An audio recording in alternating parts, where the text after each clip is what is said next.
नमस्कार, आप सभी का बहुत बहुत स्वागत है आज की क्लास में। यूपी पुलिस की जो परीक्षा होने वाली है उसमें पदबंध और वाक्य के प्रकार तथा काल से संबंधित जो महत्वपूर्ण चैप्टर है उससे हमने जितने महत्वपूर्ण क्वेश्चंस हैं उनको लिए हैं। तो आइए देखते हैं, पहला प्रश्न लेते हैं। परिश्रम करने वाले छात्र अच्छे अंक पाते हैं। रेखांकित अंश है संयुक्त वाक्य, पूर्ण वाक्य, मिश्र वाक्य या पदबंध। परिश्रम करने वाले छात्र, यह परिश्रम करने वाले किसके लिए बोला जा रहा है? छात्रों के लिए। तो इस तरह से अगर शब्द आते हैं, जो अंत में जो शब्द होता है उसी के बारे में पीछे जो शब्द होते हैं बोलते हैं, तो वहां पे होता है पदबंध। अगला प्रश्न लेते हैं।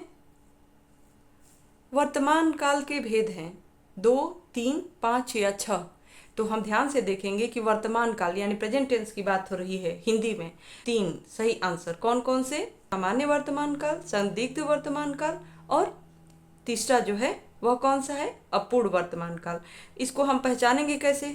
जैसे देखा जाए, खाता है अंत में आएंगे, उसमें ता है, ती है, ते हैं, तो वो हो जाता है सामान्य वर्तमान काल। दूसरा भेद होता है जिसको बोलते हैं संदिग्ध वर्तमान काल, तो उसमें होगा कर रहा होगा, खा रहा होगा। तो रहा होगा अगर इस तरह का वाक्य होगा तो वह होगा संदिग्ध वर्तमान काल। और संदिग्ध वर्तमान काल के अलावा तीसरा जो उसका भेद है वह है अपूर्ण वर्तमान काल। रहा है अंत में रहेगा, काम हो रहा है लेकिन पूरा नहीं हुआ है तो वह है अपूर्ण वर्तमान काल। वह काम कर रहा होगा, उसकी संभावना व्यक्त की जा रही है, तो वह होता है अब संदिग्ध वर्तमान काल।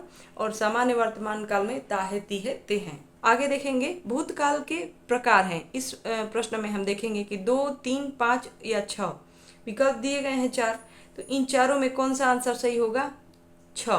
पहला है सामान्य भूतकाल, दूसरा है आसन्न भूतकाल, तीसरा है संदिग्ध भूतकाल, चौथा है अपूर्ण भूतकाल, पांचवा है पूर्ण भूतकाल और छठा है हेतु हेतु मद भूतकाल। इन प्रकारों में पहला जो है सामान्य भूतकाल जिसको बोलते हैं, उसके अंत में आएगा या, ई, ये। दूसरा होगा आसन्न भूतकाल, जैसे दूध वाला आया है, जो काम कुछ ही देर पहले खत्म हुआ है उसमें या है, ई है, ये है, इस तरह से होगा।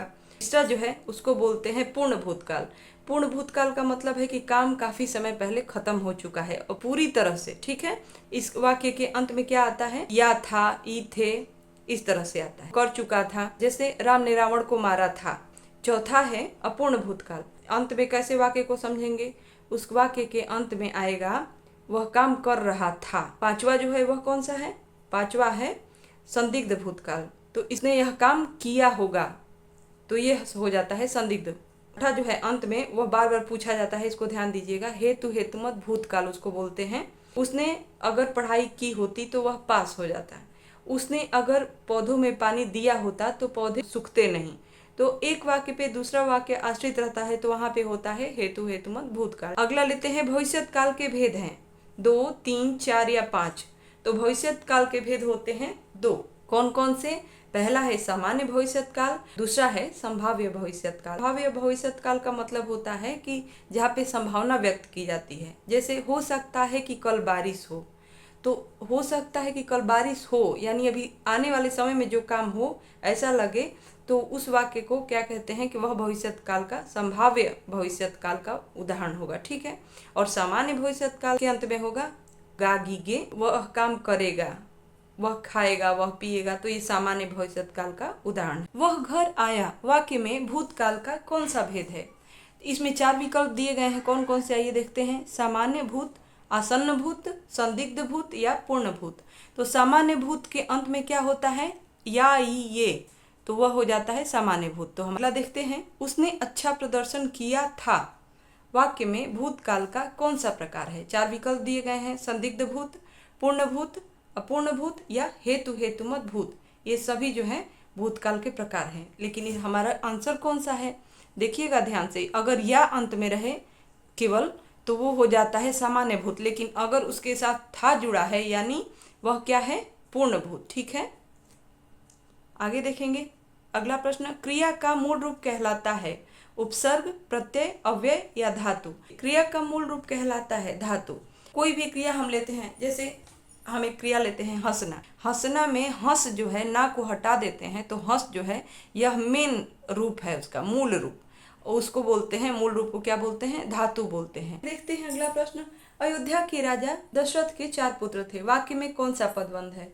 देखिए इनके विकल्प, संज्ञा पदबंध या विशेषण पदबंध। तो हम देखते हैं पदबंध को पहचानते कैसे हैं। जब भी वाक्य में पदबंध पूछ रहा हो तो देखिएगा कि जो रेखा है अंत में कहाँ तक पहुंची है, जो शब्द है उस अंतिम शब्द को देखिएगा ध्यान से।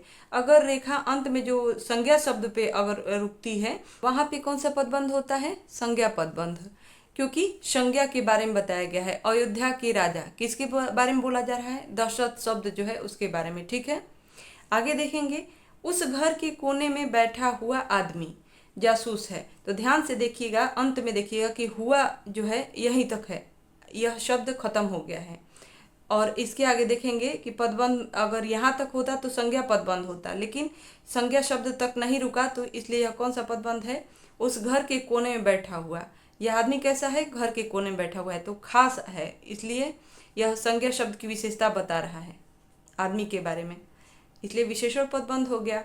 आगे देखेंगे, भारत का प्रधानमंत्री रेखांकित अंश किस पदबंध का उदाहरण है। तो ध्यान से देखिएगा कि यहाँ पे जो है प्रधानमंत्री जो शब्द है यहाँ तक अगर रुकता तो वह होता है संज्ञा पदबंध, लेकिन भारत का यह विशेष जगह का है, प्रधानमंत्री शब्द की विशेषता अगर बता रहा है तो वह कौन सा होगा, वह होगा विशेषण पदबंध। ठीक, अगला प्रश्न लेते हैं, लोकप्रिय व्यक्ति का सम्मान सभी करते हैं, यह किस प्रकार के वाक्य का उदाहरण है। हम देखेंगे 4 विकल्प दिए गए हैं, सरल वाक्य, संयुक्त वाक्य, मिश्रित वाक्य या इनमें से कोई नहीं। कोई भी वाक्य हो अगर उसमें एक क्रिया हो तो वह वाक्य कैसा होता है, सरल वाक्य। ठीक है, अगला लेते हैं, जो छात्र परिश्रम करते हैं वे सफल होते हैं। तो यह वाक्य का कौन सा प्रकार है, इसमें देखिएगा, सरल वाक्य, संयुक्त वाक्य, मिश्रित वाक्य या उपवाक्य। तो ध्यान से देखिएगा, जो छात्र परिश्रम करते हैं वे सफल होते हैं।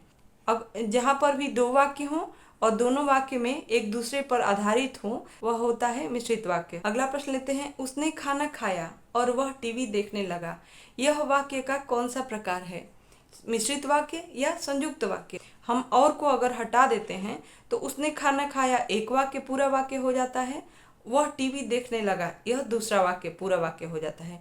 तो अगर 2 पूर्ण वाक्य हों और किसी योजक शब्द से जुड़े हों, जैसे लेकिन, किंतु, परंतु, और हो, दोनों वाक्य के बीच में अगर कोई योजक शब्द लगा हो तो वह वाक्य हो जाता है कौन सा, संयुक्त वाक्य। तो आज की क्लास आपको कैसी लगी इसके बारे में हमें कमेंट जरूर करें, और अगर यह क्लास आपको पसंद आई हो तो इसे लाइक करें। इस चैनल को आप पहली बार देख रहे हैं तो इसको सब्सक्राइब कर दें। ठीक है, मिलते हैं अगली क्लास में उपसर्ग और प्रत्यय के चैप्टर से जो महत्वपूर्ण क्वेश्चंस हैं उनको लेकर। नमस्कार।